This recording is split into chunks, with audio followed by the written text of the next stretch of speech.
la détention des machines à voter par les candidats du régime en place, le recrutement du personnel du bureau de vote au sein de l'Union sacrée de la nation, l'acceptation des votants sans carte de lecteur, la limitation drastique de l'accréditation des témoins de l'opposition, la non-acceptation et l'expulsion des observateurs et des témoins et de certains candidats valablement accrédités dans le bureau de vote, le courage des urnes en faveur du candidat Félix Tshisekedi ainsi que des candidats de son obédience politique, l'absence de fiches de résultats et des procès-verbaux signés par le témoin, la non-compilation de résultats dans les centres locaux de compilation de résultats conformément aux articles 70 et 71 de la loi électorale.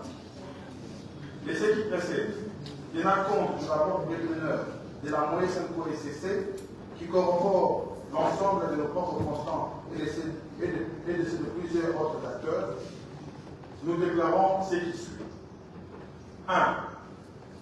Rejetons catégoriquement le simulacre d'élection organisé par la CENI du 20 au 26 décembre 2023 et ses résultats à tous les niveaux. 2. Exigeons l'organisation des vraies élections par une CENI effectivement indépendante à une date à convenir entre les parties prenantes. 3. Appelons la population congolaise et toutes les forces vives de la nation à rester mobilisées sur l'ensemble du territoire national pour sauver notre démocratie et notre nation en péril, conformément à l'article 64 de la Constitution de la République. Enfin, 4. Demandons à notre peuple, dès la proclamation de la fraude électorale ce soir, de protester massivement dans la rue contre les Miyibi, les Bivi, Bamouisi, Bamiyibi, les voleurs de nos voix. Faites à Kinshasa le signateur pour les candidats présidents. M. Floribert Isilokeshi Anzuluni, M. Diogo Chanka Franck, Fayulu Madidi Martin, Katumbi Chapwe Moïse, Kikuni Masudi Seth, Matata Mponyo Mabon, Mukwege Mkirenga Deni, Ngoyi Tedor, Sesanga Ikou Deni. Pour les responsables des partis politiques, Jean-Claude Gouin. Pour les acteurs de la société civile, M. Silva Serge, Martin Milolo, Lalo Jean Bosco, Bambi Jeff. Pour les leaders d'opinion, M. Amouri Mouchaba Benjamin, M. Bokomi Bolapa Mino, M. Jacques Foutou Jacques, Isongo Foutou Jacques, M. Kabeya Mikichi Palmer, M. Mamoukuta Emmanuel, Matumo Bienvenue, Moïse Ostewa, Okonda Kersa, Mme Kalonji Tchala, enfin M. Chikonde Louise. Je vous remercie. Merci pour cette lecture. Nous allons juste après passer à la signature qui sera conduite par le facilitateur Matumo. Merci. Alors, merci beaucoup pour la parole. Bonjour à toutes et à tous, Madame et Messieurs. Nous allons procéder à la signature de cette déclaration. Nous allons devoir commencer par le président Martin Fayulu.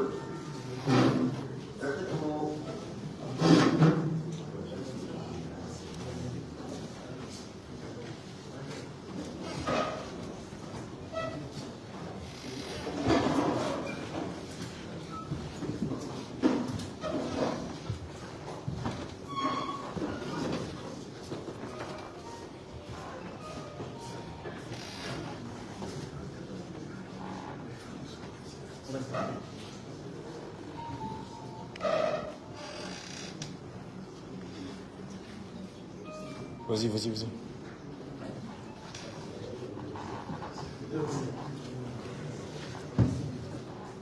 Alors, nous demandons au candidat projet de vouloir signer.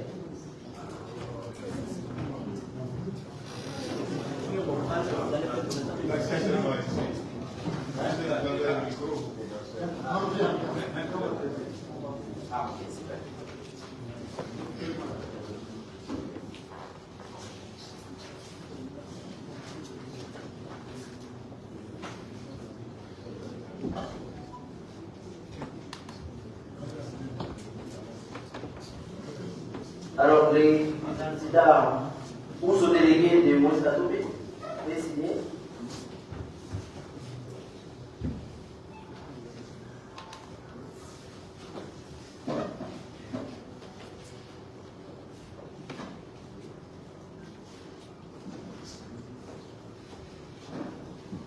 Je tiens à préciser que la signature électronique personnelle du président de la République est terminée.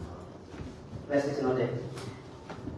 Les candidats Matata Pounyo ou son délégué, le secrétaire général est Franck Chama. Et on le signale aussi que la signature électronique du président Matata sera suivie.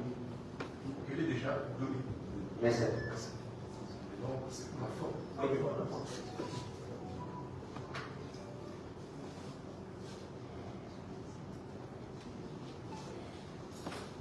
Merci. Les candidats Moukweke Moukeleke Tedi ou son délégué, ne sais pas si c'est dans la salle, peut signer. Bon, Vita n'est pas là, on se verra les habitants. Les candidats Sisanga, Tedi ou son délégué. Précisant que la signature électronique devra suivre aussi.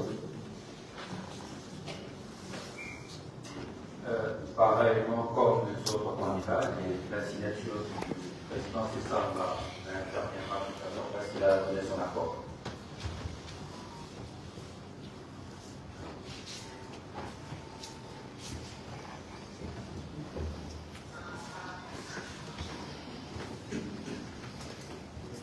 Merci. Les candidats Théodore Nkoy sont délégués. Je ne sais pas s'il est présent dans la salle. Il n'est pas encore là. Les candidats Yoko Frank Chapa ou sont délégués. Encore. Et enfin, les candidats Setkikouni Massoudi ou sont délégués.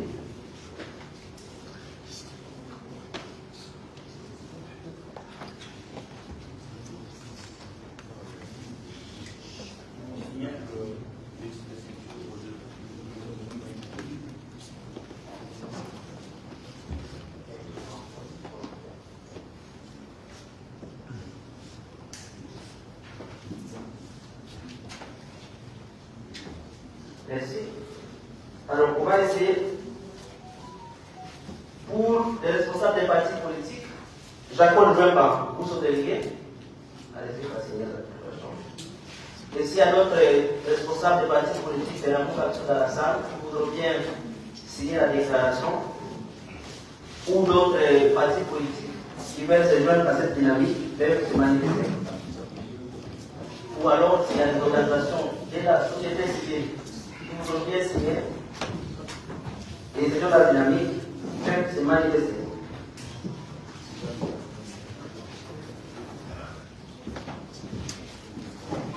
Et après cela, nous allons ouvrir la série questions et réponses. Donc, la priorité aux responsables d'interprétation.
Alors, merci beaucoup.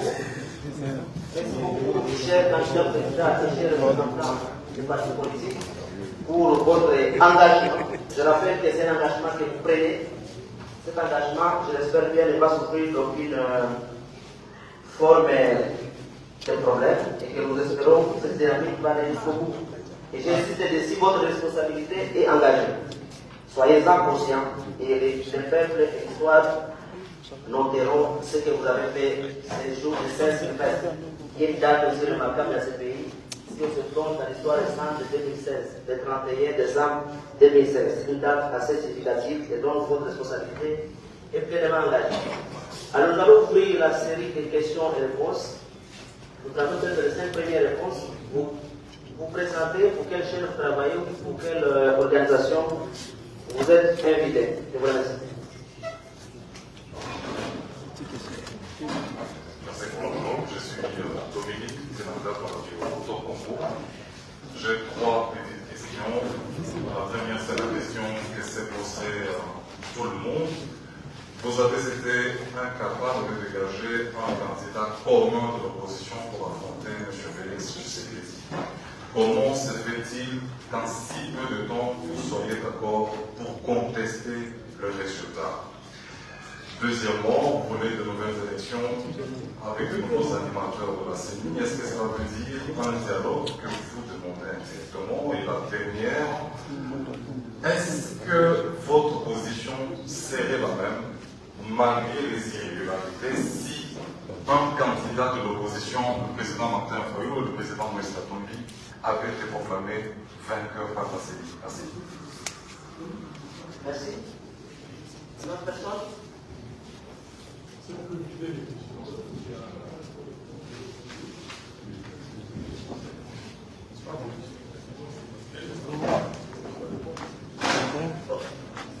Pardon. Comme le président Martin Esquivel, donc on laisse les candidats présidents ou les délégués de rencontrer les premières consultations.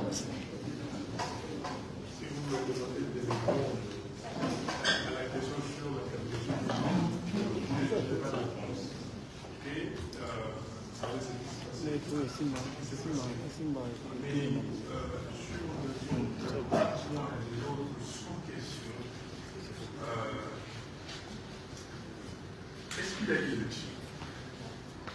Il faut se poser une question. La loi électorale a été violée. Nous avons surveillé M.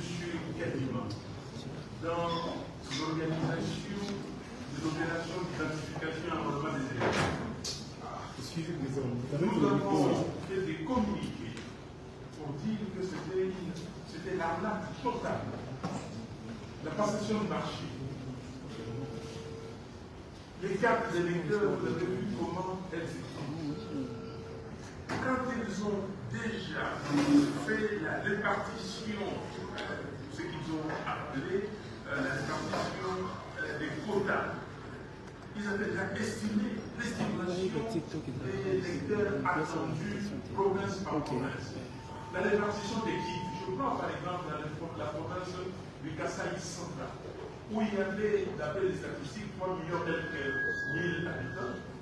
On a dispatché 1400 kits pour enrôler les électeurs. Dans la province des Nord-Kivu, 8 400 000 habitants. On a dispatché 1600 kits, 200 de plus par rapport au Kasaï. On a déjà, et dans cette salle, j'ai fait la démonstration pour dire que c'était l'opérationnalisation de la fraude préparée par M. Kadima et la CENI. Donc, dépourtant, nous sommes arrivés plus loin pour l'audit du fichier électoral. On n'a pas fait l'audit du fichier électoral. Vous en conviendrez avec moi.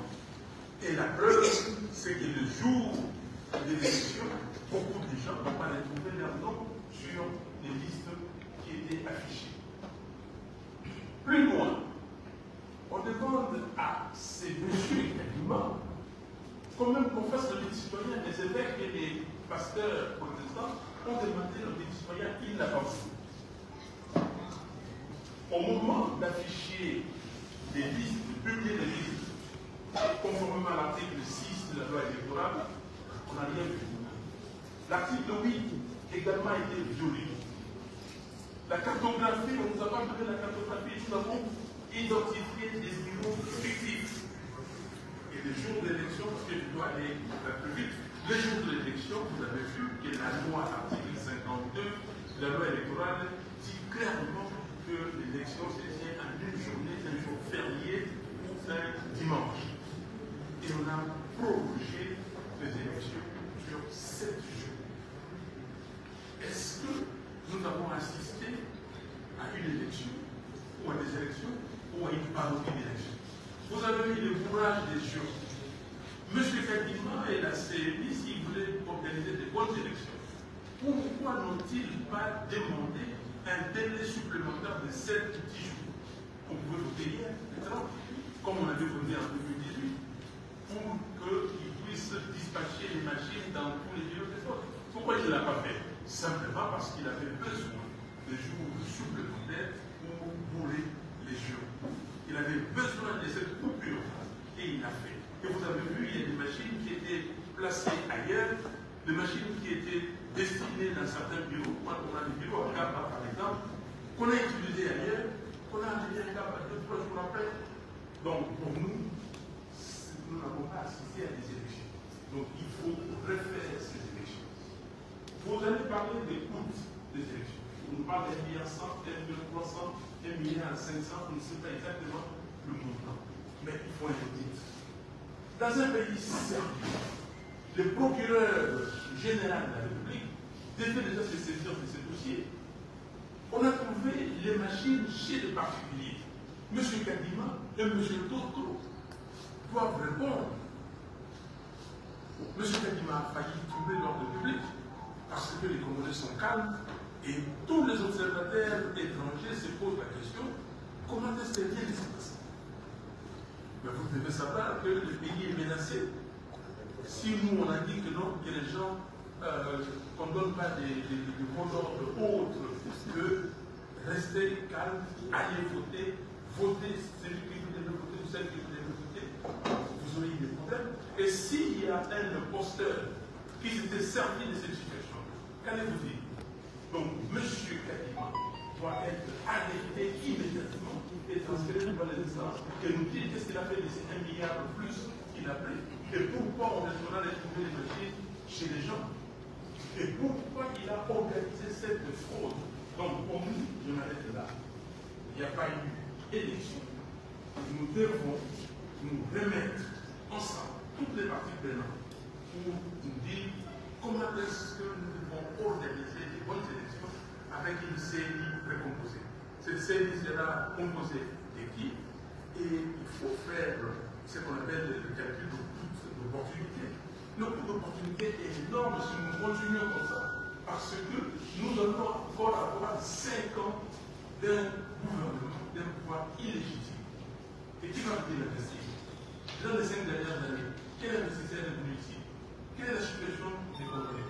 La situation des Congolais, aujourd'hui, vous avez les forces des progrès, tous ces jeunes gens qui n'ont rien, à qui on paye chaque mois $80 et qui sont en train de transformer nos villes du Congo comme Haïti.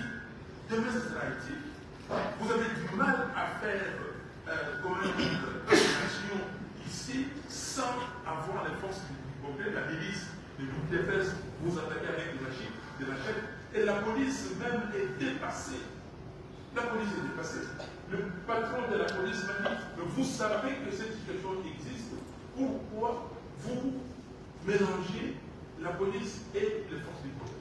Merci beaucoup.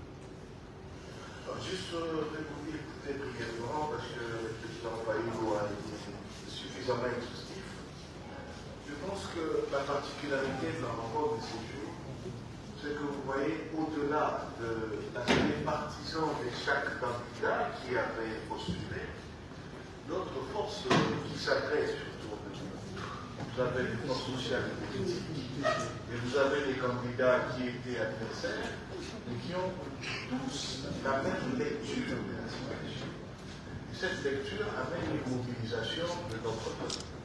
Je pense que c'est un élément très important que par-delà nos propres choix et convictions, en ce qui concerne la lecture de ce qui s'est passé et les solutions à y apporter, au nom de l'intérêt supérieur de notre peuple et de notre démocratie, nous pouvons taire nos divergences, nous rencontrer et décider d'avoir une même démarche. Ça, c'est l'élément capital de ce qui nous réunit aujourd'hui. Deux conséquences aussi. Aujourd'hui, M. Kadima va s'acharner à rendre public des résultats qui n'ont jamais été compilés. Parce qu'aucun centre de compilation n'a fonctionné. À ce jour, il est dans l'incapacité de voir s'il a fait combien de bureaux de vote, et il y a combien de machines à voter. Ça, c'est une lecture tellement évidente que tout esprit indépendant ne peut tirer la conclusion que nous avons une parodie, comme a dit le président Martin, et comme notre déclaration en a fait état, un simulacre d'élection. Et donc, en toute responsabilité, nous ne pouvons que en appeler à la mobilisation de notre peuple. Et je termine par ceci. Aucun d'entre nous n'accepterait de confier son enfant aux soins d'un individu qui se présente comme étant médecin s'il est apparu que cette personne avait triché aux études et n'avait pas du tout obtenu son bulletin de médecin. Vous n'accepterez jamais d'embarquer au bord d'un avion quand vous apprendrez que celui qui veut le piloter n'avait jamais fini ses études de pilote ou avait triché aux examens pour avoir son agrément médical. Comment nous pourrions accepter que notre pays soit dirigé par des pilotes ou soit soigné par des médecins qui ont fraudé et qui ont triché pour obtenir leur assistance? Donc voilà pourquoi nous avons la même lecture et nous sommes déterminés autant que possible à travailler ensemble et à mobiliser notre population.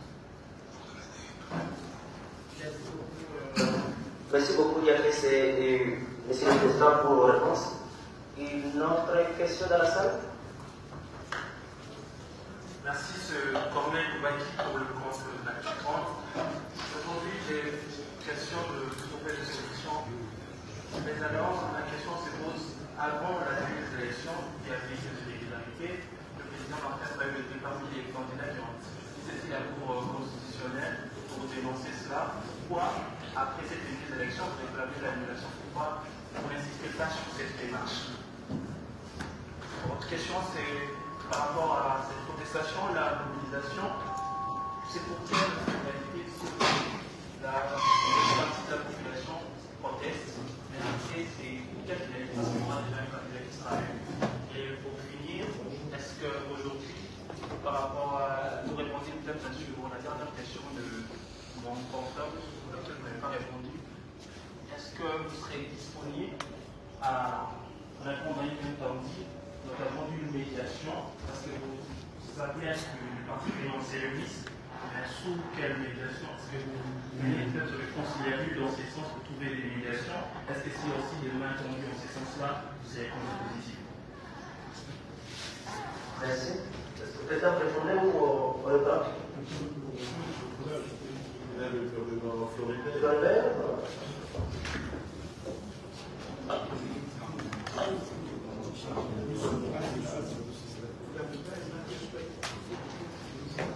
Attention.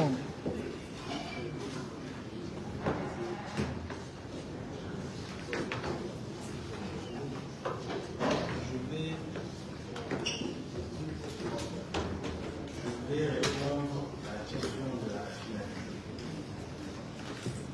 Je pense que c'est d'abord et avant tout une question de principe.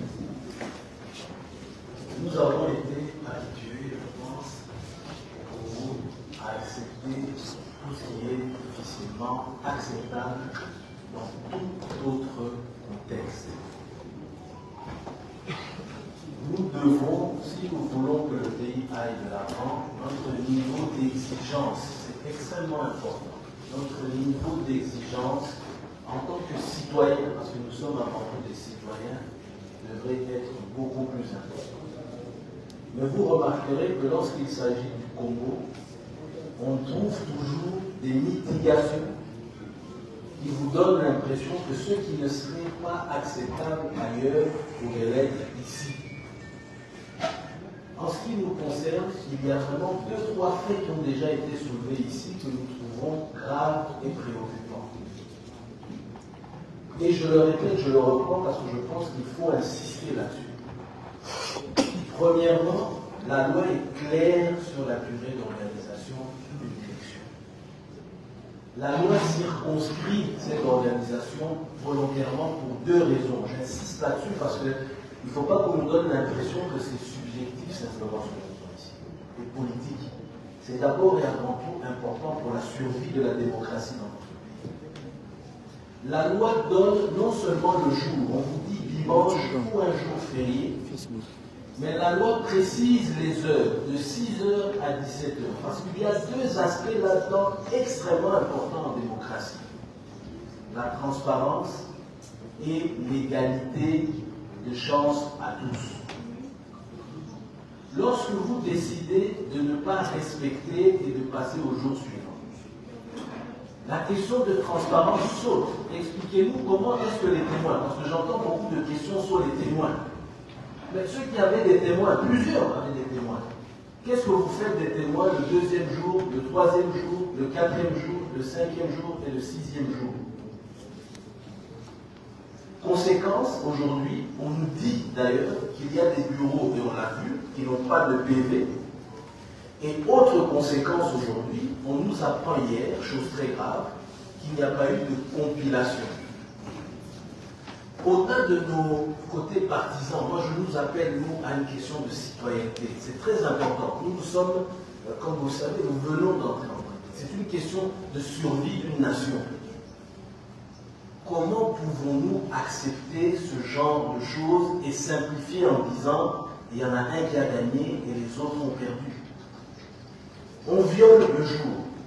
On a 6 jours d'élection, on nous dit c'est pour permettre à tout le monde de voter. On fait sauter donc la question de transparence. La comptabilisation manuelle a été intégrée pour justement élargir cette transparence. On nous dit, pour aller plus rapidement, on ne prend que la comptabilisation des machines. Mais nous savons tous qu'il y a eu des machines en circulation dont le nombre est inconnu. Tout le monde le sait, tout le monde le dit, y compris l'organisateur des élections. Mais les résultats qu'on nous publie sont des résultats de la machine. Les candidats de la majorité eux-mêmes sont en train aujourd'hui de s'entre-accuser de tricherie. C'est visible, c'est connu. Et donc cette personnification est problématique. J'insiste, la finalité est d'abord avant tout. Il faut que nous arrêtions en tant que peuple, en tant que nation, en tant que citoyen, de tout accepter et de tout relativiser au-delà des questions politiques. Nous, c'est d'abord cela. On ne peut plus tout accepter sous des prétextes politiques. Deuxièmement, on a voulu régler un problème qui est lié aujourd'hui à la question de la légitimité. L'éternelle question de légitimité. Mais avec ces éléments-là, comment voulons-nous régler cette question de légitimité? Et qu'est-ce qui va se passer? Ça a été dit, nous allons rentrer demain encore une fois dans des contestations, dans un rejet de légitimité. Vous avez aujourd'hui toute l'opposition politique, la société civile qui se réunit, et l'histoire va se répéter une fois de plus. D'un côté, vous aurez des gens qui vont jubiler, et de l'autre, des gens qui vont contester. C'est une question de survie de notre État. Donc, la question de pourquoi, quelle est la finalité d'abord celle-là, et ensuite nous devons très clairement trouver des solutions pacifiques. Je tiens également à insister sur le côté pacifique, parce que ça n'a peut-être pas été suffisamment dit. Nous allons continuer à mener ces actions de manière pacifique. Mais nous savons qu'il y a des risques. Le pays aujourd'hui est dans une situation grave de crise militaire et autres à l'est du pays. Et probablement ailleurs. Mais nous allons nous agir de manière pacifique, chose très importante. Sur la question de la main tendue, ce sera mon dernier point. Je pense que nous devons trouver une solution pacifique pour sortir de cette crise et de cette situation. Nous allons risquer une fois de plus d'avoir 5 années au cours desquelles, d'une part, des personnes diront qu'ils sont vainqueurs, elles sont vainqueurs, d'autre part, des personnes vont contester. Et nous allons maintenant passer le temps sur les questions de légitimité, vous êtes légitime, nous ne sommes pas, vous n'êtes pas légitime, et finalement le pays ne se développe pas. Voilà ce que je peux dire sur les deux. Si je peux compléter le président André, j'aimerais bien qu'entre citoyens, qu'on arrête à un moment donné d'être complaisant. Cette complaisance de dire, cher ami Corneille, qu'on a connu des élections, il y a un candidat qui est proclamé, c'est une hypocrisie et une complaisance qu'on ne devrait pas continuer à accepter.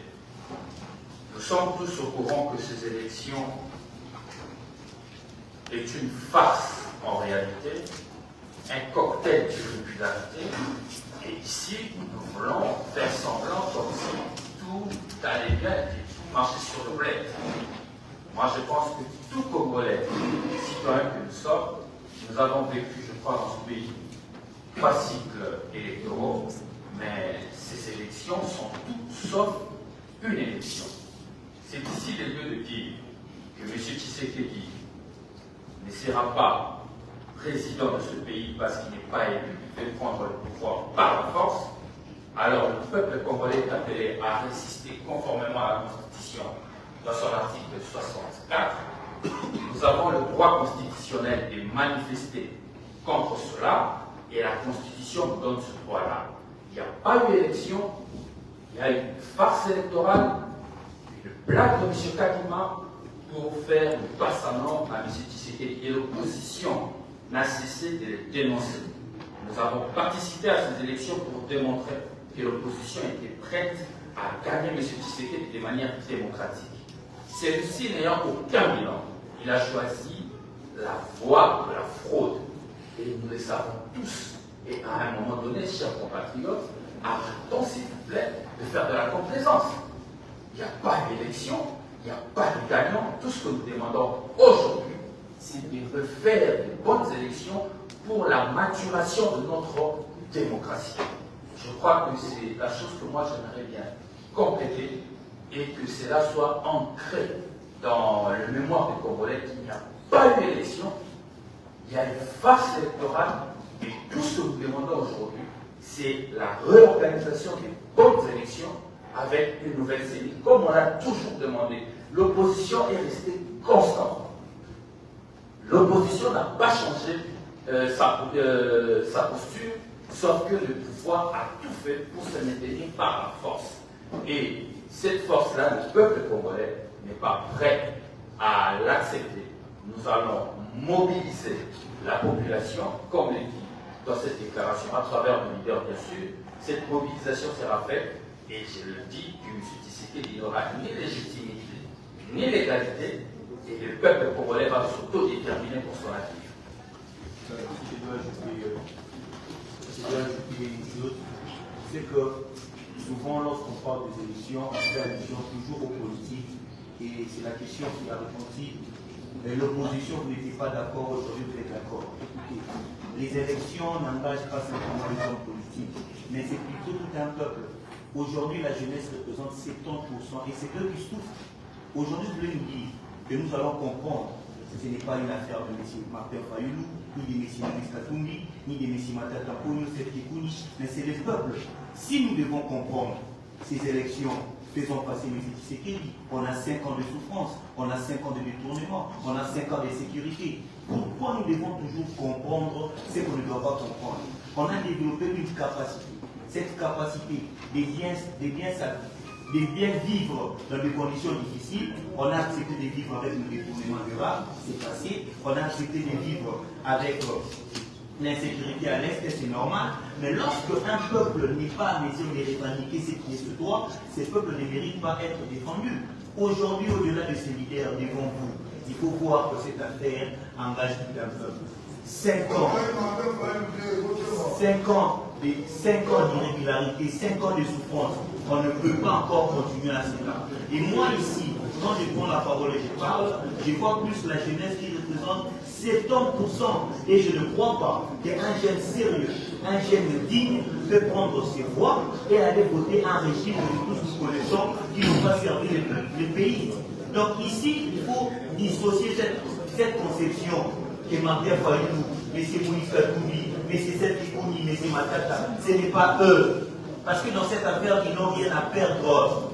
C'est nous qui perdons plus, c'est la jeunesse qui perdons plus. Donc, ici, le peuple doit se réveiller et dire non à cette imposition dictatoriale qu'on veut nous donner en détournant nos voix. Voici ma contribution. Je vais juste ajouter quelque chose. Il ne faut pas même saisir la Cour constitutionnelle. On ne peut pas saisir la Cour constitutionnelle parce que cette Cour n'est pas indépendante. Vous avez suivi le président de cette Cour qui congratulait M. Kadima et la CENI. Donc on ne peut pas saisir la Cour constitutionnelle.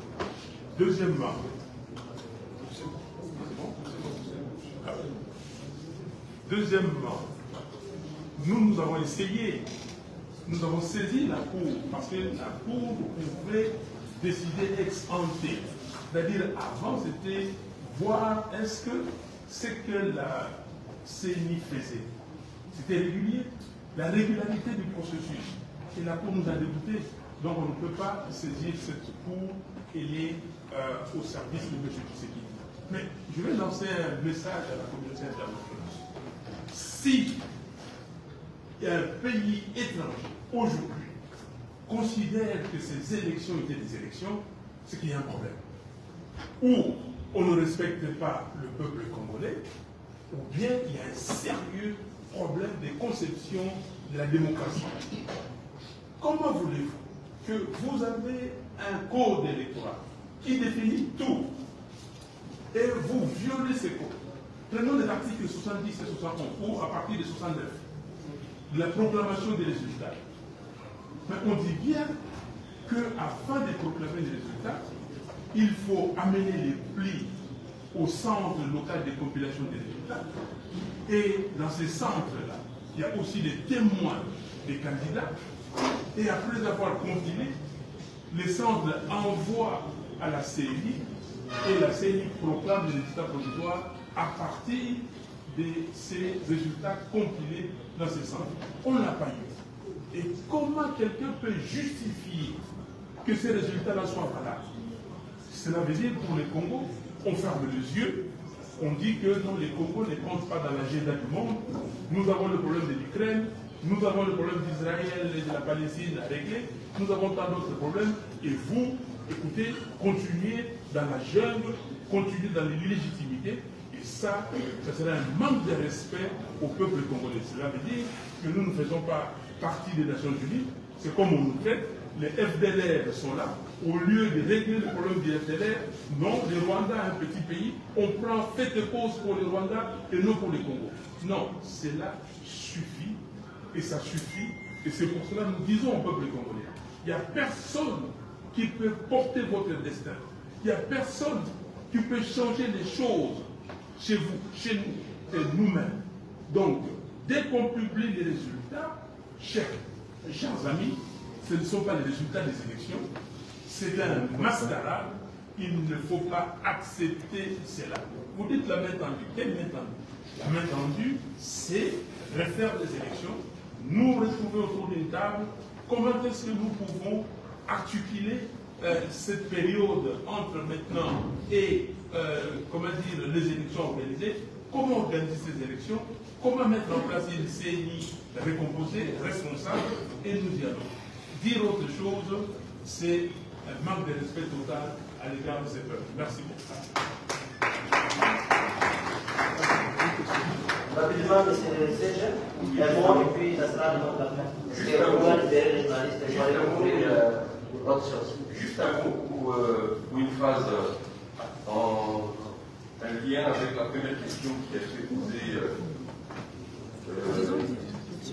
et qui paraît être un proche de modeste, l'opposition plurielle, vous n'avez pas été capable de vous donner un candidat commun face au challenger Tshisekedi. Comment aujourd'hui vous vous présentez en face de nous comme étant un bloc voulant manifester face à ce que vous qualifiez comme étant la fraude? Alors, est-ce que cette question, c'est une forme de reproche qu'on fait aux acteurs politiques consciencieux qui se réengagent dans une forme de processus de leur propre remise en question. Sommes-nous reprochables de nous remettre en question avant que l'Apocalypse ne tombe sur le pays? Bon, encore que la question elle-même aurait, en mon sens, aurait été, je ne dirais pas pertinente, elle est pertinente dans toute cette mesure. Si elle nous obligeait face à un candidat disposant d'un bilan, n'est-ce pas? Disposant d'un bilan, un candidat crédible, de pouvoir contraindre l'opposition plurielle à se donner aussi un challenger ou un candidat commun crédible qui ferait face à un candidat crédible, n'est-ce pas, de la majorité ou de l'union sacrée. Ici, vous avez un candidat qui n'a aucun bilan et tout le monde en est conscient. Même au pouvoir, on en est conscient. Ça aurait été des élections transparentes, crédibles, des élections sérieuses, et même face à l'opposition plurielle, telle qu'elle s'est présentée face à Tshisekedi. Tshisekedi n'est gagné. Ça c'est clair. Ou maintenant, même alors, la présentation des candidats pluriels par l'opposition aurait été considérée par Tshisekedi comme étant un facteur avantageux pour lui. Mais qu'est-ce qui explique que même face à cet avantage mathématique qu'il dispose, il se soit senti obligé de recourir à un dispositif de fraude assez lourd? Ça dit qu'il y a un problème quelque part. Donc, monsieur, même face à l'opposition plurielle, s'est senti obligé de recourir à la fraude parce qu'il n'était pas en mesure d'engranger les suffrages qu'il faut. Et donc, on ne peut pas nous reprocher aujourd'hui face à ces évidences-là, de pouvoir aujourd'hui nous laisser les trucs pour dire nous avons commis peut-être des erreurs dans le passé, et les mettons en question pour la suite avant que l'Apocalypse ne tombe sur le pays. Voilà. Merci beaucoup, monsieur le secrétaire général. Je voudrais, au nom de l'organisation. Bienvenue. Je crois ajoutons quelque chose. Oui, allez-y, monsieur. Parce que vous êtes la presse, vous êtes journaliste. Vous avez suivi le déroulement de la campagne. Vous avez suivi la campagne. Ces gens-là sont devenus amnésiques. Ils ont propulsé des candidats. Et puis, ovationné des candidats. Et les jours de l'élection, ils font autre chose. Vous avez dans des endroits où M. Tshisekedi vient. Vous allez voter quel numéro? On ne donne pas son numéro. Je tel numéro ici. On ne donne pas son numéro. Mais dites-moi ici, prenons une circonscription, Kikwit. Vous avez vu à Kikwit ce que M. Tshisekedi a fait. Vous avez vu ici à Kinshasa. Et vous venez, vous publiez les résultats, vous donnez M. Tshisekedi plus de 70% dans cette circonscription. Est-ce que les gens sont des malades mentaux ou sont devenus amnésiques ou comment? Donc, vous savez, Mobutu disait à l'époque, en Lingala, à Kabo même si vous voulez voler intelligemment, mais la tricherie là, cousue du fil blanc, ça ne passera pas. Et j'insiste ça, surtout pour la communauté internationale. On ne peut pas nous prendre pour de moins que rien, parce que nous sommes les citoyens du monde et nous avons assisté, nous avons vécu et nous avons vu, même de loin, les élections dans d'autres pays du monde. Il ne faut pas demain venir nous dire, oui, nous avons pris acte, oui, les catholiques et les protestants ont été clairs. Les questions qu'ils posent sont des questions pertinentes. Il faut que la CNI nous dise combien de machines elle a achetées, combien de machines ont été dispatchées, dans quel centre, combien de bulletins de vote ont été commandés et combien sont restés. Il faut un inventaire. Donc, chers amis, les membres, les amis de la presse, je crois que vous-même, vous devez faire certaines réconciliations et certaines corrélations pour voir que ce qu'on nous offre ici, c'est nous et merci. Une question en lingala. En lingala, s'il vous plaît. Nous remercions, s'il vous plaît. Nous vous remercions pour votre présence. Oh là là. En lingala, s'il vous plaît. Aucune question en lingala. Voilà. Merci beaucoup. Alors, Lelo Awa Bozotali Sabiso était intérêt. Il y a Bakongomani, Ezali Bongo na quand il y a Tshisekedi. et puis Binonio son nenge Bofandia, vous avez ça va qualificatif fort la élection est outil comme ça. Alors, est-ce que beaucoup qui peut rassurer ma Congomani que malgré ma contact Oyo Bokozwa du côté Tshisekedi, beaucoup Kendete, beaucoup à la droit na Congomana Bino, neti ezalaki na 2018. Merci beaucoup. Bon, la continue on a pas eu à l'autre peu bas. Donc, sur le bas, il y a un contact dans le Tshisekedi. Donc, sur le bas, qui m'a connu salamité. Oui, salami wala, les amaseki, les abotiola, bakongomani. Oui, salami wala, nenge bakuti sur Balobiawa. Tu y éviter la mukolo ya lelo, les bokadi mafungola babiro de vote combien? Tu y éviter la mukolo ya lelo, les bokadi mapesa ba machine à voter combien? Ba machine à voter nyoso bakandi na bango ba les alaki ko ba nganga ya de coach Tshisekedi chilo. Wana emona mitina ba vidéo. Maintenant, le Bokadi m'a approché sa résultat pour une équipe dans la compilation. Ma conamie a sali et ça dit banda ya Bobé. Article 51 à loi électorale de Lobaki, ça la ma conamie. Donc, il y a Yenga, donc il y a Feni. Il y a seulement pas que je m'appelle ça, il y a Feni. Et comme dans la 6 heures, c'est une à 17 heures. Mikolo nyo se bâti ça va qu'il a des Bokadi. Et ça là qui ni Mikolo ya Yenga, ni Mikolo ya Feni. Ça n'a pas été banda ya Bobé. C'est bien ça que nani nani kisa ya kupongisa tangu ya kufungola ba biro kasi Mikolo te. Nyoso les salami di banda ya Bobé. Donc sur le bas il y a des côtés ça va Congomani. Pas télé la hivi, pas télé la tricherie, pas télé la fraude. Mafuna ni misusu et ça la manaseni mususu. Bande kokani ba bokiba yebisa ba Congomani. 1,5 milliard de dollars oyo bapesi na kosoba ekei wapi mpe nde tokotelema tokosolola kaka bayebatali ndenge nini tokosala mapona bisi eza likambo mosusu. Merci beaucoup, M. Herbert.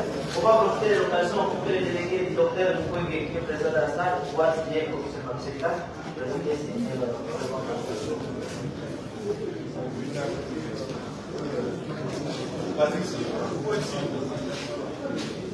Monsieur Vidal.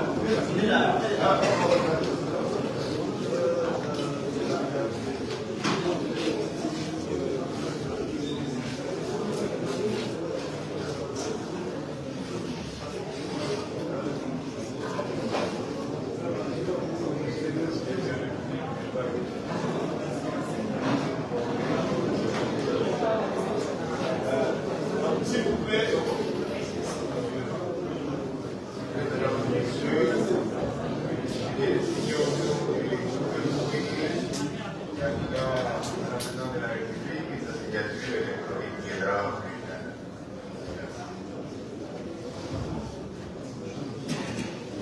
Merci beaucoup pour la signature. Chers journalistes et chers messieurs, nous vous remercions de votre présence. Vous avez ça tous suivi les forts engagements pris par nos candidats présidents, les responsables de la partie politique, les leaders d'opinion et certains acteurs de la société civile. Nous espérons que cette dynamique va se poursuivre et les actions de terrain vont se mener pour obtenir absolument l'annulation de ces élections et nous allons finir par l'hymne national.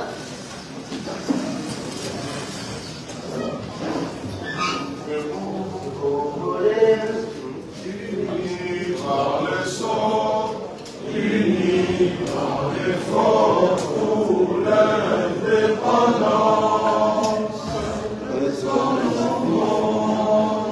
Longtemps pour des et pour des bons, prenons le plus bel élan dans la théorie éclatante.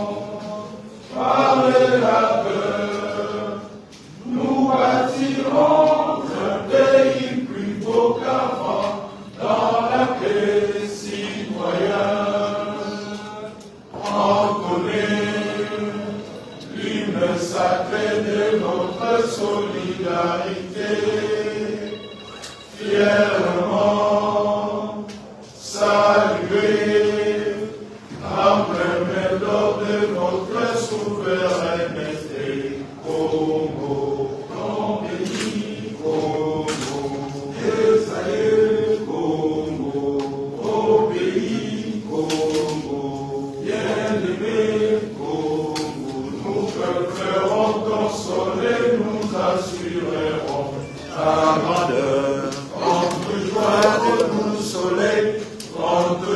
immense de joie.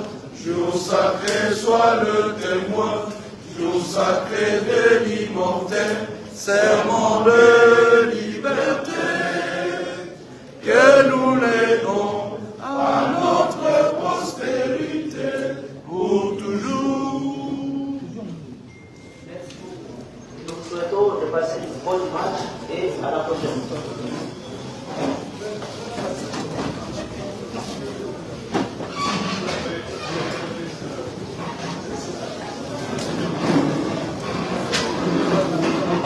Christian.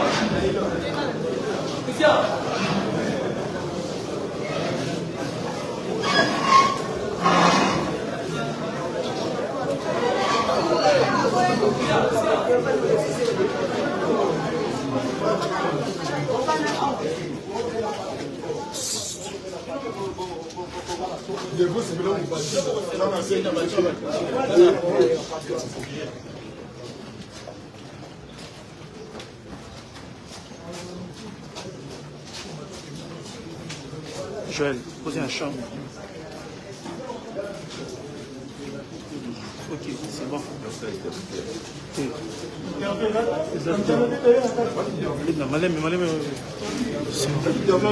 Non.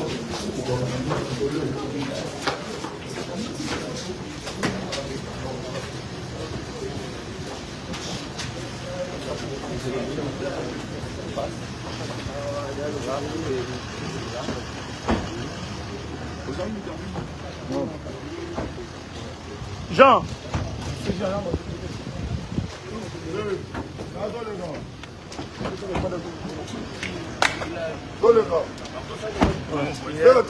Je fais le direct.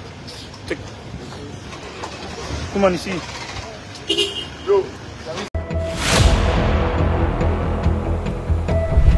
Bem-vindos, pessoal, mais uma vez a uma edição que é no vosso canal FKM Photo Flow TV. Assim, né? A luz do mundo. Exactement, la lumière du monde. Notre devise, votre chaîne FKM Photo Flow TV.